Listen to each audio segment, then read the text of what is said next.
Halo guys, sekarang kita akan membahas tentang QR Code yang fiturnya dihentikan oleh BCA di tanggal 1 November 2022. Sebenarnya apa sih yang mendasari BCA untuk menghentikan layanan QR Code tersebut? Padahal layanan tersebut banyak sekali digunakan oleh orang-orang, termasuk saya sendiri. Dalam hal QR Code yang dimiliki oleh BCA, QR Code tersebut berisi nomor rekening BCA. Jadi ketika kamu melakukan transfer dari BCA yang satu ke BCA yang lain, cukup dengan men-scan QR sekali di depan, kemudian bisa datanya disimpan untuk selanjutnya kamu transfer tanpa perlu mendaftarkan nomor rekening tersebut di database BCA Mobile kamu. Nah teman-teman, dengan hilangnya fitur-fitur keren tadi, tentu banyak yang bersedih ya. Saya termasuk orang salah satunya yang bersedih. Kenapa? Karena fitur yang hilang itu yang pertama, kita nggak perlu lagi masukin nomor rekening yang tadi sudah dijelaskan. Dan yang kedua adalah transfernya mulai Rp1, teman-teman. Ini contohnya adalah saya ketika menggunakan QR Code tersebut. Nah, bisa transfer hingga Rp1. Nah, dengan fitur yang keren tersebut, tapi kenapa layanannya dihentikan oleh BCA? Apa BCA nggak mikir gitu? Nah, oke, kita akan analisa ya, teman-teman.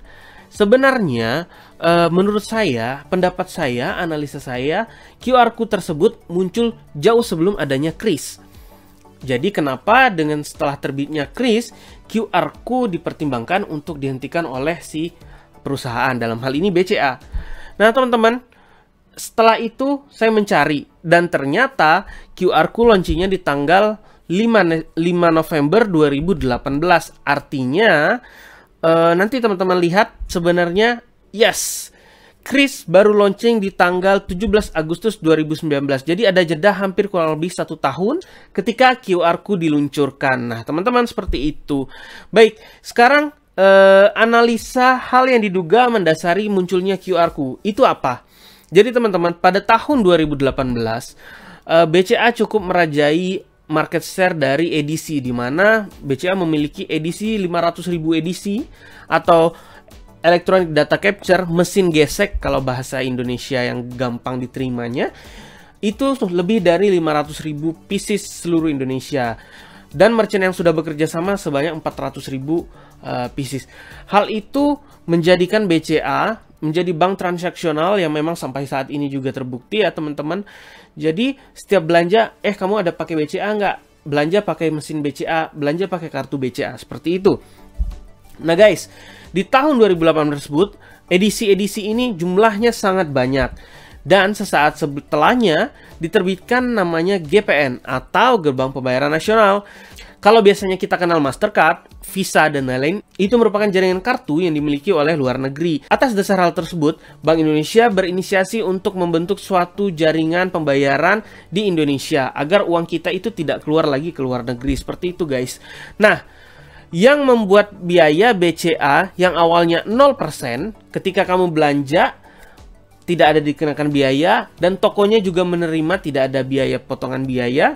Dengan adanya GPN, maka bank dipaksa untuk menyamaratakan tarif edisi yang dikenakan kepada toko. Seharusnya toko ya guys. Jadi kalau kalian belanja kemudian dicas, sebenarnya itu tidak diperbolehkan secara aturan Bank Indonesia. Namun di lapangan memang kita banyak temukan hal seperti itu.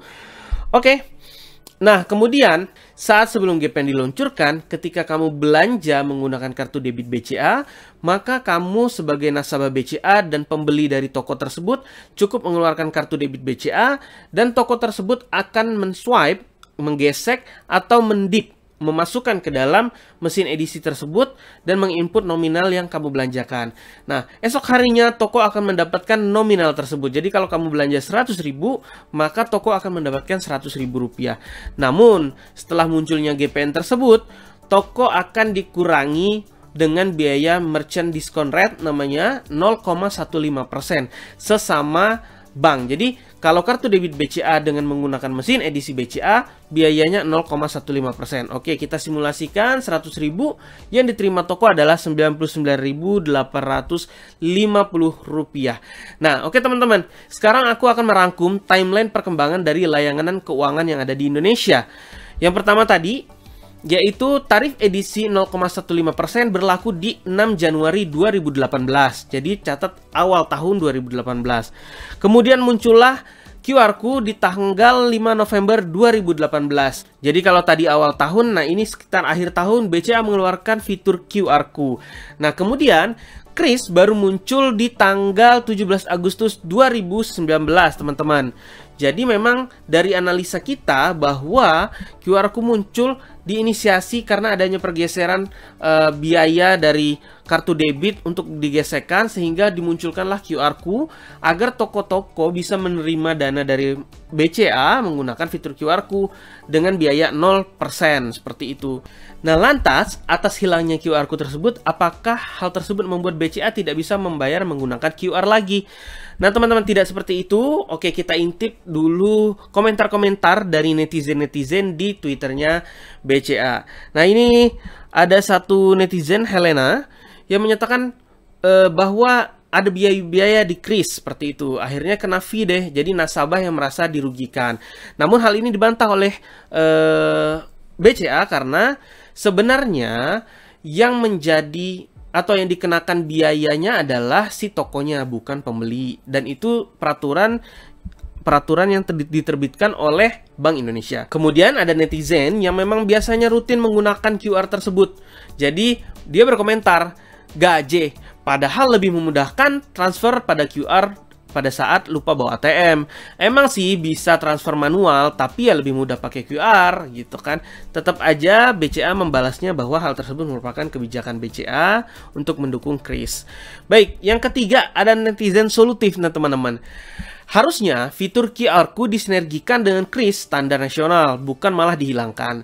Dan QR-ku harusnya lebih cocok diimplementasi di seluruh turunan BCA. Salah satunya adalah Blue by BCA Digital. Nah, teman-teman, buat yang belum tahu, BCA itu punya anak perusahaan yang bergerak di bidang bank digital, di mana ketika BCA ada biaya administrasi, di Blue by BCA Digital tersebut tidak memiliki biaya administrasi. Nanti aku akan cerita detailnya lagi buat teman-teman yang belum tahu tentang Blue. Oke, kemudian ada netizen kritis nih. Alasan dibalik penghentian fitur ini karena apa? Nasabah kan merasa terbantu, kok jadi dihapus ya? Pertimbangannya apa? Gitu ceritanya nasabah kritis ini. Sekali lagi nanti kita akan berikan kesimpulan di akhir kenapa alasannya BCA menghentikan layanan QR-ku, dan kita analisa sebenarnya bisa diarahkan ke arah mana seperti itu, teman-teman. Oke, bisa diduga maksudnya ya. Baik, ini adalah Smart People, teman-teman. Halo BCA, untuk fitur yang dihapus ini adalah QR-ku ya. Fitur yang show barcode itu kan, Kak. Untuk fitur scan QR untuk pembayaran merchant masih ada ya. Dalam hal ini maksudnya adalah Kris. Kris tetap ada, teman-teman. Kemudian yang dihapus adalah QR-ku. Jadi itu merupakan cara transfer sesama rekening BCA. Baik, ada juga netizen yang suka transfer di bawah 10.000 sama seperti saya ya.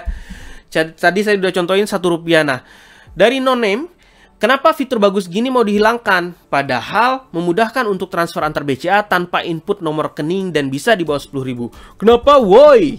Jadi udah ngegas nih sebenarnya. Tapi ya sekali lagi itu merupakan komentar-komentar jujur dari pengguna atau nasabah BCA. Baik, ada juga netizen yang pernah dikecewakan. Dari Anthony Sinaga, udah mirip kayak birokrasi pemerintah aja. Kalau bisa dibikin ribet, ngapain dipermudah? Padahal selama ini beberapa klien selalu menggunakan QR-ku untuk transfer dana ke rekening saya. Kali ini saya kecewa berat dengan BCA. Jadi buat Bapak Anthony, mudah-mudahan Bapak Anthony menonton video ini dan tercerahkan dengan apa yang telah saya sampaikan. Baik, sebenarnya BCA sudah menjawab Bapak Ibu secara formal bahwa BCA menghentikan layanan QR-ku karena sebagai bentuk nyata dukungan BCA terhadap hadirnya Kris sebagai kode QR standar nasional. Tapi teman-teman, BCA juga memberikan solusi nih teman-teman. Jadi dengan hilangnya fitur QR-ku, Bapak Ibu teman-teman semuanya tetap bisa melakukan transfer antar rekening BCA menggunakan menu transfer, pembayaran menggunakan Kris. Nanti kita akan bahas lagi. Baik, ini adalah satu kata yang sebenarnya merupakan jawaban dari alasan BCA menghentikan layanan QR-ku demi Indonesia. Baik, kita simak video berikut.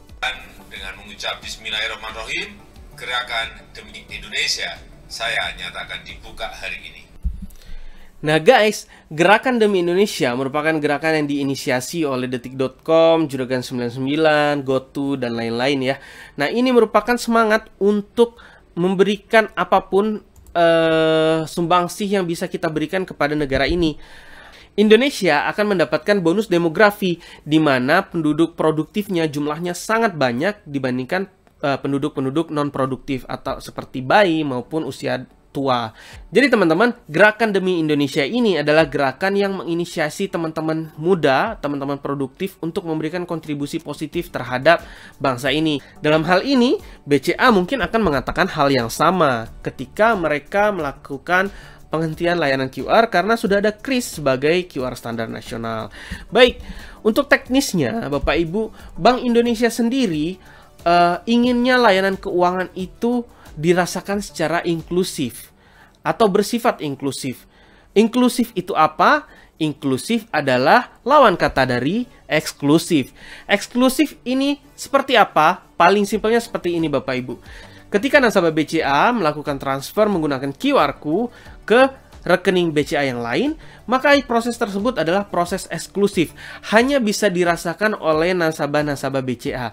Nah, maunya Bank Indonesia, layanan keuangan tersebut harus bersifat secara inklusif, bisa dirasakan oleh semua masyarakat Indonesia, baik dia nasabah Bank A, Bank B, Bank C, Bank D, Bank E, dan seterusnya. Sehingga diterbitkanlah namanya GPN tadi sebagai Gerbang Pembayaran Nasional. Mudah-mudahan teman-teman semua tercerahkan ya, teman-teman. Baik, untuk itu ada harga yang harus dibayar. Ya harganya tadi, biaya edisi, biaya KRIS. Dan kemudian setelah harga yang dibayar tentu ada benefit yang kita rasakan. Salah satunya adalah dengan turunnya jasa biaya pengiriman uang yang biasanya 6.500 kalau kita menggunakan jaringan dari penyedia jaringan ATM seperti ATM Bersama, Prima, dan lain-lain akan turun menjadi, bahkan sudah turun menjadi 2.500 di mana jaringan ini dikelola oleh Bank Indonesia dengan nama BI Fast. Nah, itu adalah salah satu keuntungannya. Memang ada kerugian tapi juga ada keuntungan. Baik. BCA tetap memberi solusi Bapak Ibu. Jadi sebagai bank besar, bank swasta nomor 1 di Indonesia, bank dengan kapitalisasi saham terbesar di Asia Tenggara Bapak Ibu.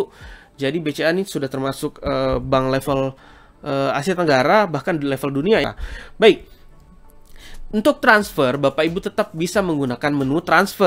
Sedangkan jika Bapak Ibu ingin belanja bisa menggunakan fitur KRIS untuk melakukan pembayaran di BCA Mobile. Baik, demikian informasi yang bisa saya berikan kepada Bapak Ibu semuanya. Terima kasih atas atensinya, dan jika bermanfaat informasi ini silahkan share sebanyak-banyaknya. Dan sampai jumpa di video berikutnya.